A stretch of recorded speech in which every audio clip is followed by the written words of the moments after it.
Et sans plus tarder, laissez-moi vous dire quel honneur de pouvoir accueillir en studio notre prochain invité qui est de passage à Toronto dans le cadre de sa tournée américaine. Il sera d'ailleurs en spectacle ce soir au studio Glenn Gould de la Maison de Radio-Canada au centre-ville de Toronto. Malheureusement, c'est à guichet fermé, tous les billets se sont envolés. Il est humoriste, musicien, acteur et réalisateur. Il est marocain, canadien et français. Son prénom signifie joie en hébreu et son nom de famille, la qualité de ce qui est salé en arabe. Gad Elmaleh, bonjour, merci d'être là. Merci de me recevoir. Vous êtes bien informé, je vois. Est-ce que vous diriez que vous aviez un nom prédestiné? Peut-être sur la joie et de donner de la joie, et je pense que c'est le travail un peu de tous les humoristes. Je pense que c'est ça qu'on donne, même si c'est difficile et qu'on ne le fait pas tout le temps dans la joie et qu'on n'écrit pas tout le temps dans la joie. Je crois que c'est une mission qui est assez belle, assez noble de pouvoir faire rire quoi, tous les jours. Le show business, c'est une histoire de famille chez vous. C'est un peu comme Obélix, vous êtes tombé dans la potion magique quand vous étiez tout petit. Racontez-nous votre première ou vos premières expériences de scène. Je dirais show oui, business pas trop, parce qu'il il faisait en amateur. Moi, je suis plus dans le show business, je dirais, parce que j'en ai fait mon métier, mon gagne-pain. Et voilà, c'est comme ça que c'est mon métier aujourd'hui. Mais mon père le faisait un peu plus en amateur, mais c'est vrai que c'est lui qui m'a vraiment donné le goût. Il était mime, il faisait de la pantomime. On était gamin au Maroc et puis je l'observais, je le regardais. Parfois, il me donnait des petits rôles dans ses spectacles. Et ce que j'ai pu apprendre de lui, ce que j'ai pu... Je crois qu'à 5 ans, vous êtes Oui, monté à sur 5 ans, scène. ouais, la première fois. J'étais Incroyable. terrorisé, j'avais quand même envie d'y aller. Il me disait, je me souviens, si tu veux pas y aller, on annule tout. Et je disais non, je pleurais, j'avais peur, mais je voulais y aller quand même, je sais pas pourquoi. Et donc, j'ai pris d'ailleurs de lui tout le côté gestuel, tout le côté pantomime, tout le côté physique dans mon approche même du stand-up comedy. Cette rencontre entre le stand-up, qui parfois est un peu plus froid, et le côté peut-être plus théâtral que j'ai pris de mon père, quoi. C'est un peu ce que je fais aujourd'hui. Mais de lui, j'ai pris ça énormément, quoi. Il était mime, donc on ne parlait pas beaucoup, quoi. Vous avez rêvé un jour de devenir, et là je vous cite, une sorte de Michael Jackson. Pourquoi? Ouais, j'étais gamin, j'étais petit, je disais n'importe quoi. Mais pour être tout à fait honnête, moi j'ai rêvé de devenir artiste, mais j'ai aussi voulu être connu. C'est vrai qu'on n'ose pas trop dire ça, les artistes ont un peu de la pudeur avec ça, mais voilà, ça y est, les années passent, on peut avouer un peu les choses. Moi, quand j'étais gamin, je me disais, je veux être connu, je veux être une star, je veux signer des autographes, je veux qu'on me prenne en photo, je veux être au centre de l'attention, je veux être sur scène. Alors bien sûr, je veux jouer des personnages, que ce soit au cinéma ou sur scène, et je veux faire mon art, mais je veux être connu, quoi. Alors après, des psychanalystes peuvent vous l'interpréter de manière plus ou moins profonde, mais voilà, quoi, je voulais ça. Et Michael Jackson, je vivais à Casablanca, j'avais un poster de Michael Jackson dans ma chambre. J'imitais les pas de Michael Jackson, j'étais totalement fasciné. Et voilà, bon, il a fasciné des millions de gens et je reste toujours un grand fan de Michael Jackson. Mais c'est vrai que c'était vraiment mon idole, quoi. Comment l'humour s'est-il imposé dans votre parcours professionnel? C'était, je crois que c'est le prolongement de l'éducation que j'ai eue, de ce que je suis moi personnellement, dans l'observation, dans le recul. Dans ma famille, il n'y a pas un repas, une journée, sans qu'il y ait eu dans notre enfance des petites taquineries, des petites charriades, de l'autodérision qui étaient indispensables. Sinon, on se vexait, sinon c'était trop difficile. Et il y avait tout le temps, je crois que c'est culturel, il y a quelque chose comme ça. Se moquer de l'autre, gentiment, mais toujours avoir un peu de recul. Et ça a toujours été ma manière de fonctionner. Grande timidité aussi, donc l'humour a été une forme de langage jusqu'à aujourd'hui, que ce soit avec les amis à l'école, dans le monde professionnel, avec les filles quand j'étais petit, plus jeune on va dire. Ça a toujours été un mode de langage qui a essayé de me faire dépasser cette pudeur ou cette gêne que j'avais. Vous êtes, est-ce qu'on peut dire un fan fini de Jerry Seinfeld? Oh ouais. Lorsque vous l'avez vu pour la première fois à la télévision, vous vous êtes reconnu? Identifié, ouais.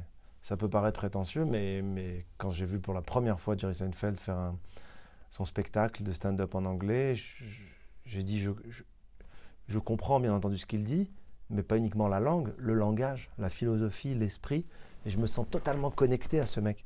J'ai l'impression qu'on se connaît, j'ai l'impression qu'il faut qu'on se rencontre, et d'ailleurs quelques années plus tard, eh bien, on s'est rencontrés, on a connecté, on est devenus copains. Vous avez même eu l'occasion d'être la voix de Jerry Seinfeld en français en 2007. Oui, pour B-Movie. Ouais. Et puis j'ai fait aussi son show qui s'appelle Comedians in Cars Getting Coffee, où il invite plein d'humoristes, enfin un humoriste par épisode. C'est un show qui est une web série.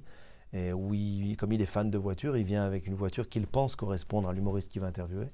Et on fait une balade de New York. Et j'ai fait ce show avec lui qui a été beaucoup vu aux États-Unis. Et ça m'a exposé au grand public, surtout présenté par le maître. Vous avez des tours intéressants dans votre vie, comme par exemple votre premier contact avec le Canada, c'est des études en sciences politiques. Ouais. Bah, c'est le cégep d'abord. Vous vouliez être une star, vous vouliez être connu. Ben voilà, il y a les politiques, ouais, c'est ça. Vous voulez être une star, vous vouliez faire rire. Voilà, okay. Voilà, vous vouliez faire rire, vous voulez être connu, vous voulez être une star, vous voulez être. Voilà, vous voulez faire de la politique. Non, cela dit, il y en a qui sont assez drôles, il y en a qui sont assez connus, parfois drôles à leur insu, malheureusement. Mais je crois que quand je suis arrivé au Québec, donc j'ai fait le cégep à Montréal. Cégep de Saint-Laurent. Donc, vous êtes arrivé avec toute votre famille? Non, je suis arrivé seul. Seul? Tout seul, complètement seul. Vous aviez quel âge? J'avais 17 ans. Et vous êtes venu seul au Québec? Tout seul. C'était votre décision? C'était ma décision. J'avais envie de voir ailleurs, j'avais envie de voir autre chose, j'avais envie de quitter le Maroc pour voir autre chose, quoi, pour avoir une autre expérience, quoi. Comme beaucoup de jeunes Marocains, à un moment donné, en général, ils le font après le bac quand ils peuvent se le permettre. Moi, bon, je l'ai fait avant parce que la scolarité aussi là-bas était un peu chaotique. Et je me faisais virer de chaque établissement. Donc, quand j'ai fait tous les établissements de la ville, il fallait changer de ville. Et c'est le Québec qui vous a donné envie de la science politique? Je pense que, pour être tout à fait honnête, j'étais au cégep. Je voulais rentrer en droit. Et je voulais faire avocat. Et j'ai passé le concours à l'Université de Montréal, je l'ai raté. Mm-hmm.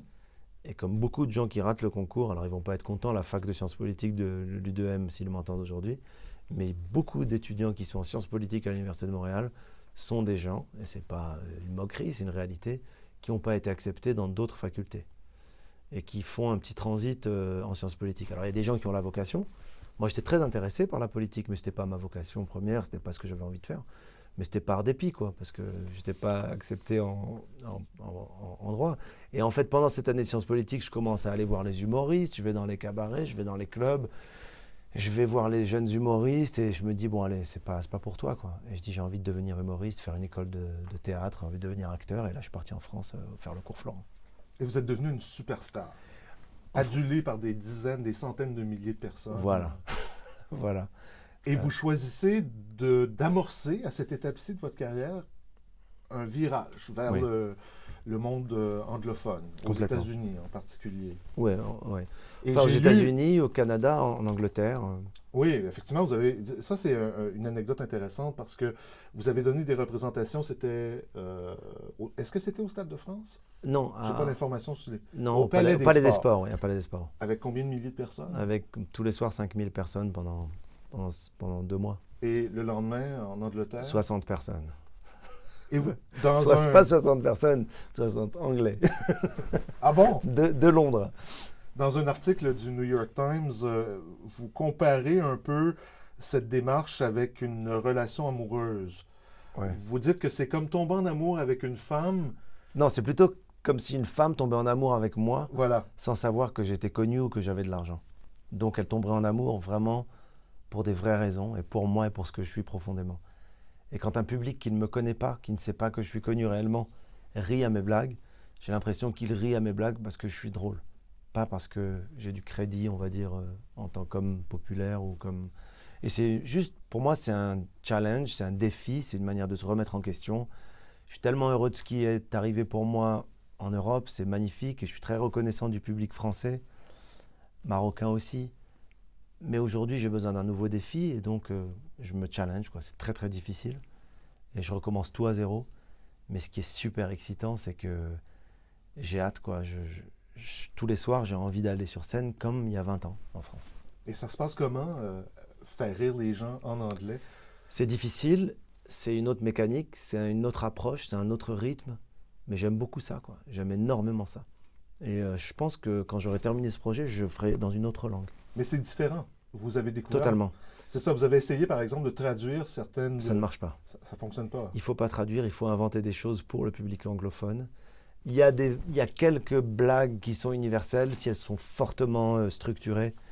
Mais non, il faut inventer des blagues. Et la plupart des blagues de mon show sont des blagues sur le fait que je fais des shows en anglais. Et je parle de ma situation, et je parle de ma vie, et je parle du fait que... D'ailleurs, j'explique pourquoi je veux faire ça en anglais et tout. Donc c'est ça qui est intéressant. Et non pas traduire des blagues, c'est pas possible. J'aimerais, si vous me le permettez, toujours à la lecture de cet article du New York Times, vous parlez des attentats du 13 novembre à Paris. Vous étiez à ce moment-là à Los Angeles. Et votre mère vous a téléphoné. J'étais aux Elle États-Unis. était inquiète pour vous. Ouais, en fait, c'était enfin drôle, non, parce que rien n'est drôle, et ça a été vraiment tragique. J'étais vraiment bouleversé par ce qui s'est passé en France, parce que c'est très, très, très, très, très dur ce qui s'est passé pour tout le monde. Alors bien sûr, plus pour les familles des victimes et les victimes, et pour tout le monde, pour le pays entier. C'était vraiment atroce. Mais sur une note plus douce, c'est vrai que j'étais aux États-Unis et ma mère, en bonne mère juive, elle m'appelle pour savoir si tout va bien. Je lui dis, mais maman, t'habites à Paris. Tu vis à Paris, je m'inquiète pour toi. Elle me dit, non, fais attention à toi. Et je trouvais ça un peu décalé, quoi. Je trouvais ça un petit peu original, et ça prouve, voilà, l'affection d'une maman, l'amour d'une maman, ça dépasse la raison et la rationalité parfois. Vous avez parlé de ce défi que vous vous êtes donné, de cette remise en question que vous faites en vous attaquant comme ça au marché américain ou au marché anglais. Comment on se sent débutant quand on est Gad Elmaleh?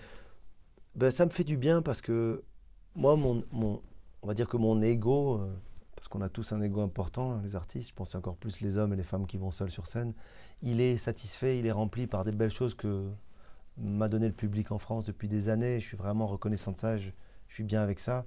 Donc, si vous voulez, le vrai défi aujourd'hui, il n'est pas du tout sur des choses de notoriété, d'ego, de satisfaction.